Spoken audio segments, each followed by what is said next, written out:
చేసుకోవచ్చు. రైట్, మా ప్రతినిధి సుజాత ఉన్నారండి. ఒక్కసారి ఆవిడ దగ్గరికి వెళ్ళి మీ దగ్గరకు వస్తాను లలిత గారు.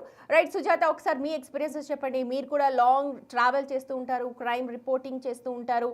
అక్కడ సిచ్యువేషన్స్లో లైవ్ ఇవ్వాల్సి వస్తుంటుంది, కానీ వాష్రూమ్ ప్రాబ్లం ఉంటుంది అలాంటి ప్లేసెస్లో. ఇందాక హేమ అండ్ గౌతమి చెప్పినట్టుగా వాటర్ తాగకపోవడం, ఎండలో నిలబడడం, డీహైడ్రేషన్ అండ్ హెల్త్ ఇష్యూస్, ఎన్ని మాట్లాడుకుంటే ఎన్ని సమస్యలు ఉన్నాయో అన్నీ కూడా మనం టిక్ పెట్టుకోవచ్చు. సో ఒకసారి మీ ఎక్స్పీరియన్సెస్ చెప్పండి.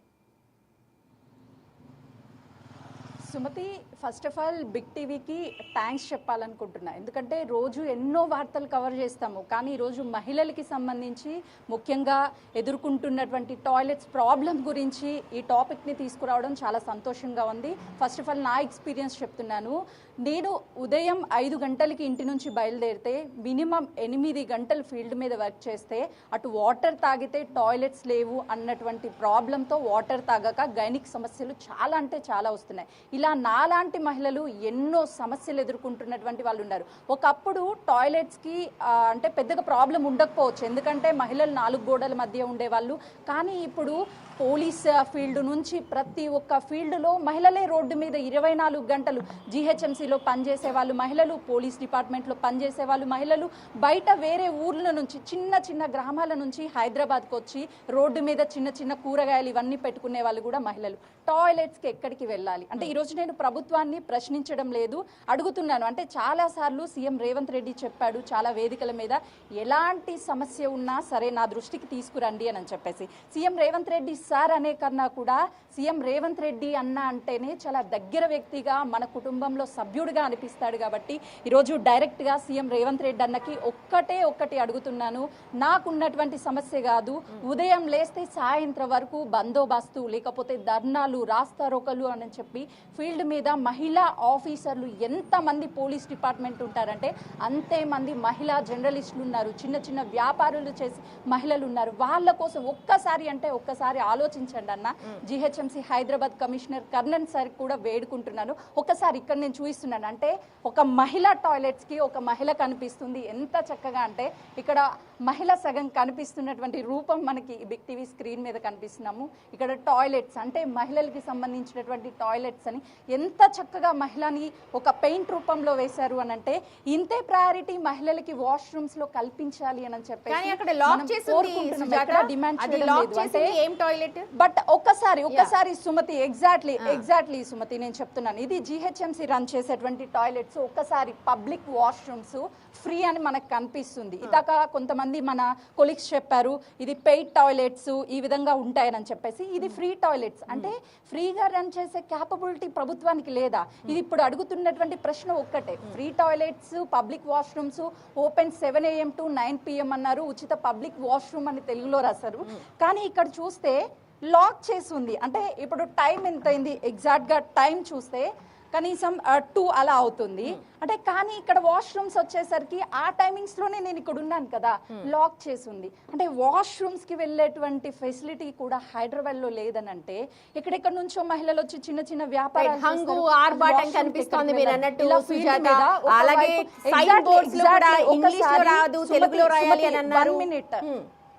రైట్ అన్నీ ఉన్నాయి, కానీ అసలైంది తెలుగులో కూడా ఉంది. ఒక్కసారి అంటే నా నడినెత్తిన సూర్యుడు ఉన్నాడు, ఒకవైపు ఎండ విపరీతంగా కొడుతుంది, ఇగోండి వాటర్ బాటిల్ తీసుకొచ్చాను తాగుదామా అంటే వాష్రూమ్స్ ఎక్కడికి వెళ్ళాలి అంటే నేను సీఎం రేవంత్ అన్నని ఒక్కటే అడుగుతున్నాను, ఒక ప్రార్థన. అది ఒక మహిళ, మీ అక్క అనుకోండి, చెల్లి అనుకోండి, లేకపోతే కూతురు అనుకోండి, ఏదైనా అనుకోండి, ఒక్క వాష్రూమ్ అవైలబిలిటీ లేకపోతే ఫీల్డ్ మీద ఉన్నటువంటి మాలాంటి మహిళా జర్నలిస్టుల పరిస్థితి ఏంటి? ఉదయం నుంచి సాయంత్రం వరకు మాకంటే ఎక్కువగా పోలీస్ డిపార్ట్మెంట్లో పనిచేస్తున్నటువంటి మహిళలు. ఒకప్పుడు పోలీసులు అనగానే ఫీల్డ్ మీద మనకి మగవాళ్ళు మాత్రమే కనిపించేవాళ్ళు, కానీ ఇప్పుడు ఎక్కడ చూసినా ట్రాఫిక్ నుంచి సివిల్ వరకు ప్రతి చోట విమెన్ ఉన్నారు. సో వాళ్ళందరూ వాష్రూమ్కి ఎక్కడికి పోవాలి? ఇక్కడ నిల్చుంటే కంపు కొడుతుంది. అంటే ఇక్కడ వాష్రూమ్ రాసుంది, అలానే మహిళలు వచ్చి ఇక్కడ వాష్రూమ్కి వెళ్ళలేరు, కానీ పురుషులు వచ్చి ఇక్కడ వాష్రూమ్కి వెళ్తే కనీసం నిల్చోలేనటువంటి పరిస్థితి ఉంది. అంటే ఇంకా మనం ఎక్కడున్నాం, ఎక్కడో వేరే దేశానికి చెందినటువంటి మహిళ ఇక్కడికి వచ్చి సోషల్ మీడియాలో చెప్పేదాకా తెలీదా? వైరల్ అవ్వడం కాదు సుమతి. Correct. తను చెప్పిన దాంట్లో ఎగ్జాక్ట్లీ అంటే ఎన్నో అభివృద్ధి పనులు అంటున్నారు. ఫస్ట్ ఆఫ్ ఆల్ వాష్రూమ్స్, అంటే నేను చెప్పాలనుకున్నది ఎక్కడ ప్రశ్నించడం లేదు బిగ్ టీవీ నుంచి. కేవలము ఒక వార్తని రెండు విధానాల ద్వారా చేరవేయచ్చు. ఒకటి క్వశ్చనింగ్ చేస్తూ ర్యాష్గా తిడుతూ, కానీ మనకి తిట్టడం ఇక్కడ ఈ ప్రాబ్లంకి సొల్యూషన్ కాదు. ఒక విషయాన్ని, ఒక వార్తని చేరవేస్తున్నాం సీఎం రేవంత్ రెడ్డి అన్న దృష్టికి. దయచేసి తెలంగాణ రాష్ట్రంలో ముఖ్యంగా హైదరాబాద్ లాంటి ప్రాంతాల్లో మహిళలు బయటికి వచ్చి పనిచేస్తున్నారు. ఉదయం నుంచి సాయంత్రం వరకు రోడ్ల మీద పనిచేస్తున్నాము. సో మాకు కనీసం వెసులుబాటుగా వాష్రూమ్స్ని, ఉచిత పథకాలు అవన్నీ మహిళలకి అందాల్సినవి మీరు చేరవేస్తున్నారు. లేదు అనేది ప్రతిపక్షాలు చూసుకుంటాయి, లేకపోతే ప్రశ్నించాల్సినటువంటి వాళ్ళు ప్రశ్నిస్తారు. ఓటింగ్ టైం వచ్చేసరికి ఆ విషయాలని చెప్తారు. అట్లీస్ట్ మేము అడిగేది ఏంటి, ఒక మహిళా జర్నలిస్ట్గా తోటి మహిళల పక్షాన నిలబడుతూ ఒక్కటే అడుగుతున్నాను, అన్న రేవంత్ అన్న కనీసం మాకు వాష్రూమ్ ఫెసిలిటీ కల్పించన్నా. మేమేం తప్పు చేసాము అంటే ఎన్నో పథకాలు పెడుతున్నారు, మేము ఇల్లులు అడగడం లేదు, అంతస్తులు అడగడం లేదు, ఏమీ అడగడం లేదు.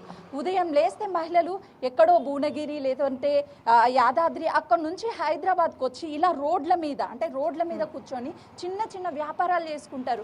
వాళ్ళు వాష్రూమ్ వస్తే ఎక్కడికి వెళ్ళాలి? టాయిలెట్స్కి వెళ్ళేటువంటి వెసులుబాటు కూడా ఇంత మనం వేరే దేశాలకు వెళ్ళినప్పుడు, వేరే రాష్ట్రాలకు వచ్చినప్పుడు ఇండియా అని చెప్పేటువంటి సందర్భాల కన్నా కూడా హైదరాబాద్ అని చెప్తే, ఓ మీరు హైదరాబాద్ వల్ల, హైదరాబాద్ మాకు బిర్యానీ ఇష్టం, హైదరాబాద్ మేము చాలా సార్లు వచ్చాం, హైదరాబాద్ వావ్ అంటారు. అలాంటిది ఈ రోజు ఒక ఫుడ్ విషయంలో ఉన్నటువంటి ఇవన్నీ విషయంలో ఉన్నాయి. కానీ వాష్రూమ్ విషయంలో ఇంత సమస్యని ఎదుర్కొంటున్నాము అని అంటే అది పాలకుల దృష్టికి తీసుకువెళ్తున్నటువంటి బాధ్యత యాజ్ ఏ ఒక విమెన్ జర్నలిస్ట్ గా నాకు ఉంది కాబట్టి, సో ఈ రోజు ఆ విషయాన్ని ఒక్క నిమిషం నాకు అవకాశం ఇవ్వండి.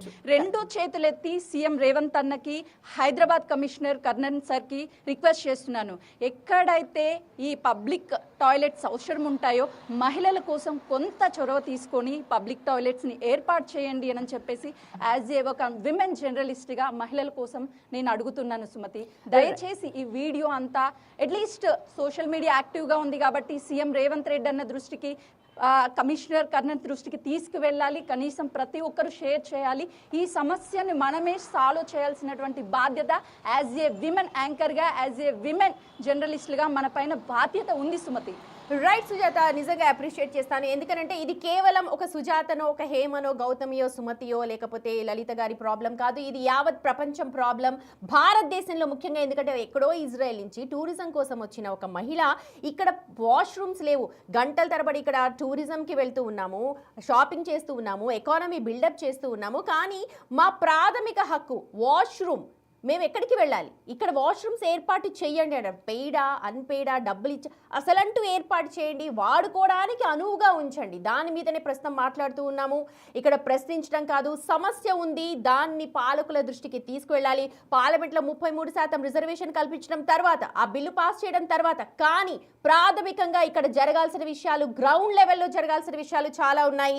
మహిళలందరూ 50% రిజర్వేషన్ అంటున్నారు, అన్ని చోట్ల అర్ధనారీశ్వరులు అంటారు, విమెన్స్ డే సెలబ్రేట్ చేసుకుంటారు, కానీ మహిళలు ఎదుర్కొంటున్న ప్రాథమిక ప్రాబ్లం యూరినల్స్, బాత్రూమ్స్. ఎక్కడికి వెళ్ళాలి? బయటికి వెళ్ళినప్పుడు ఎంత సేఫ్గా మళ్ళీ తిరిగి వస్తుంది అమ్మాయి అన్నది కూడా తర్వాత విషయం, కానీ బాత్రూమ్కి వెళ్ళాలి. అలాగే పీరియడ్స్ ఉంటాయి, శానిటరీ నాప్కిన్స్ అందుబాటులో ఉండవు. ఇందాక లలిత గారు చెప్పినట్టుగా ఉంటాయి, కానీ వెళ్ళడానికి అనువుగా ఉండవు. ఎందుకంటే వాటి మెయింటెనెన్స్ సరిగా ఉండదు. కోట్లు వాటి మీద పెడుతూ ఉన్నారు. అక్కడ కనిపిస్తున్నాయి, మా ప్రతినిధులందరూ కూడా నిల్చొని ఉన్నారు. యూరినరీస్ ఉన్నాయి, అక్కడ బాత్రూమ్స్ ఉన్నాయి, కానీ వాటి మెయింటెనెన్స్ ఎంత ఉంది? ముక్కు మూసుకొని ఉంది హేమ, అక్కడ ఎంత వాసన వస్తుండొచ్చు. 10 మంది వెళ్లే చోట, ఇంట్లోనే మనం చుట్టాలు వచ్చినప్పుడు లేకపోతే బంధువులు వచ్చినప్పుడు వాష్రూమ్ వాడితే భయంకరమైన స్మెల్ వస్తుంది. అలాంటిది 10 మంది 100 మంది వాష్రూమ్స్ వాడుతూ ఉంటారు, ఇంకెంత భయంకరమైన స్మెల్ వస్తుంది. వాటి మెయింటెనెన్స్ కరెక్ట్గా ఉండాలి. ముందు అసలంటూ విమెన్కి, మహిళలకు ప్రాథమిక అవసరమైన బాత్రూమ్స్ ఏర్పాటు చేయండి మహాప్రభు అంటూ ఉన్నారు ప్రతి ఒక్కరు. డబ్బులు పోయినా పర్లేదు, కానీ బాత్రూమ్స్ కావాలి. రైట్ లలిత గారు, మళ్ళీ మీ దగ్గరకు వస్తాను. ఇందాక మా ప్రతినిధులందరూ కూడా చెప్పారు, వాటర్ కూడా తాగలేకపోతున్నారు మండు టెండలో. అండ్ నేను ఈ లిస్ట్లో నేను ఒకసారి మీకు యాడ్ చేస్తానండి. బస్ కండక్టర్స్ ఇప్పుడు యాడ్ అవుతున్నారు మనకు ఈ ప్రొఫెషన్లో. అలాగే అంగన్వాడీ వర్కర్స్ యాడ్ అవుతారు, రిపోర్టర్స్, కెమెరా పర్సన్స్ యాడ్ అవుతూ ఉన్నారు, మహిళా జర్నలిస్టులు యాడ్ అవుతూ ఉన్నారు, పోలీసులు, సిఆర్పిఎఫ్ జవాన్లు, హోమ్ గార్డ్స్, ఇలాగా బయట పబ్లిక్కి ఎక్కువగా కనెక్ట్ అయ్యే ప్రతి ఒక్కరు కూడా ఈ సమస్యతో పోరాడుతూ ఉన్నారు. ఇది 100% నిజం. మేడం మీరు చెప్పండి. రైట్. Yes, actually. ఒక్క నిమిషం మేడం, మళ్ళీ మీ దగ్గరకు వచ్చేట ముందు మీకు కూడా ఇలాంటి ప్రాబ్లం కనుక ఫేస్ చేస్తుంటే బిగ్ టీవీకి కాల్ చేయండి. నంబర్ చూడొచ్చు 9281498568. ఈ నంబర్కి కాల్ చేసి మీరేం కోరుకుంటున్నారు, నిజంగా ఇది సమస్య అవునా కాదా, పాలకులు దీని మీద దృష్టి పెట్టాల్సిన అవసరమా ఉందా లేదా, మీరు మాతో మాట్లాడండి. మీ మాటని నేను మన మాట అంటాను, ఎందుకంటే అందరం కూడా మహిళలమే కాబట్టి ఆ ప్రాబ్లమ్ని ప్రతి ఒక్కరు కూడా ఎదుర్కొంటూ ఉన్నాము స్టిల్. సో ఈ సమస్యని మనం పాలకుల దృష్టికి తీసుకువెళ్దాము, దీనిపైన శాశ్వతంగా పరిష్కారం వచ్చేదాకా మనం పోరాడదాము. రైట్, స్క్రీన్ మీద కనిపిస్తున్న నంబర్కి కాల్ చేయండి. ఒకవేళ మళ్ళీ నేను ఒకసారి చెప్తాను నంబరు 9281498568. ఈ నెంబర్కి కాల్ చేసి మీ ఎక్స్పీరియన్స్ని అలాగే మీ సూచనలు కూడా చేయండి. ఏం చేయొచ్చు, ఎక్కడికి పోతున్నాయి నిధులు, డబ్బులు పెడుతోంది గవర్నమెంట్, కానీ దాన్ని ఎలా చేయాలి, ఏం చేస్తే ఈ మన సమస్య పరిష్కారం అవుతుందో మనం కూడా మనమే పరిష్కారాన్ని సూచిద్దాము. దాని మీద మీ అభిప్రాయం ఏంటో మాకు తెలియచేయండి. రైట్, ఆ కాల్కి నంబర్కి కాల్ చేయండి. రైట్ లలిత గారు చెప్పండి అమ్మా, ఏం చేయొచ్చు? మీరు అన్నట్టు నిర్వహణ పర్యవేక్షణ లోపిస్తోంది ఇక్కడ. సో ఇప్పుడు మన గవర్నమెంట్ లో ఉండే ఎంతో మంది బయట విదేశీ యాత్రలకు, ఫారెన్ టూర్స్ కి వెళ్ళొచ్చుంటారు కదా. అందరికీ తెలుసు అక్కడ ఎలా ఉంటుంది, మన దగ్గర బేసిక్ అమ్యూనిటీస్ ఎలా ఉన్నాయి, ఎస్పెషలీ మీరు చెప్పినట్టుగా. So I think I should congratulate big TV on this huge awareness campaign and fighting for the basic communities. Thank you madam, thank you. And మనం అందరం కూడా కలిసి, బికాస్ ఇది ఒక మీరు అన్నట్టుగా ఇది సోషల్ ప్రాబ్లము, మెడికల్ ప్రాబ్లము కాదు, ఇట్స్ అ యూనివర్సల్ ప్రాబ్లం. మొత్తం మన భారతదేశంలో, ముఖ్యంగా వాళ్ళు బయట కంట్రీస్ వదిలేద్దాం, మన భారతదేశంలో మాత్రం ఇది నిజంగా చాలా చాలా చాలా పెద్ద ప్రాబ్లం. మనం మాట్లాడుకుంటున్న కంటే చాలా పెద్ద ప్రాబ్లం. రైట్, ఏం చెయ్యొచ్చు? డబ్బులున్నాయి, ప్రతి ఇంటికి బాత్రూమ్ కట్టుకోవడానికి డబ్బులు ఇస్తోంది గవర్నమెంట్, ప్రతి ఒక్కరూ బాత్రూమ్ని వెళ్ళాలి అని అంటోంది. అలాగే ఆడపిల్లలకు సంరక్షణకు సంబంధించి కేంద్ర ప్రభుత్వం కూడా చాలా